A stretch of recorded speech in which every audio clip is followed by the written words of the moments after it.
The scent of iris is creamy, white buttery, and smells both delectable and regal. Highly concentrated orris goes even further by exuding a purple, liqueur-like sweetness. To get a taste of what I mean, imagine you could dye jasmine deep purple. Well, I could never tire of the purple facets of iris. I've already explored purple thoroughly in Iris Blanc. Plus, if you own a bottle, you'd know that the profile zooms in on iris's unique purple sweetness. In IG, the white floral aspect is more an underlying accessory, while it drips sweet purple galore.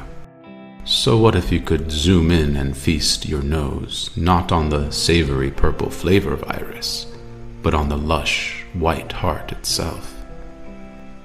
I could give you an iris soliflor, and you'd get the very essence of that white creaminess that makes iris such a treasure for a perfumer, after all. But in the olfactory maze that defines EO, any note, any facet, any aromatic crevice you wish to explore must first pass an initiation rite down through the oud underworld, so as to emerge lacquered in the most exotic armor of glistening agar wood resin. Because oud is so insanely dense, there's an accent to adorn any scent. Oud that smells of rose, of smoke, of plums and orange peels. That's the mission. What's the choicest oud to grace the white sparkle of iris? It's actually not that hard. There's a super limited class of ouds that are defined by their perfect complementary profiles. The hard part is having access to these, the most keenamic ouds on the planet, ouds that are practically impossible to distill today without signing a check for $10,000 just to buy enough wood to juice a single bottle. In 2016, we acquired a vintage batch of Malinao agar wood. It was already a collector's batch back then, after we weren't seeing any fresh harvests from the same quality emerge. So fast forward almost 8 years and you can imagine the state of affairs today. Coburn, Kruger, and I personally flew the harvest to one of my teachers in Taiwan, where distillation alone ran for more than a month.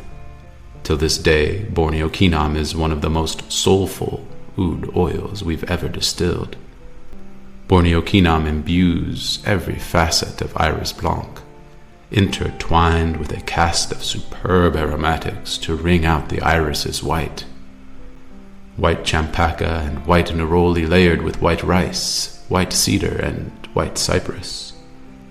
Tonka bean to caramelize the orris's buttery blanc, just enough to let a dash of white tea and bright, classical white sandalwood infused with water lily exalt Borneo Kinam's exquisite kinamic core that seeps through the fragrance.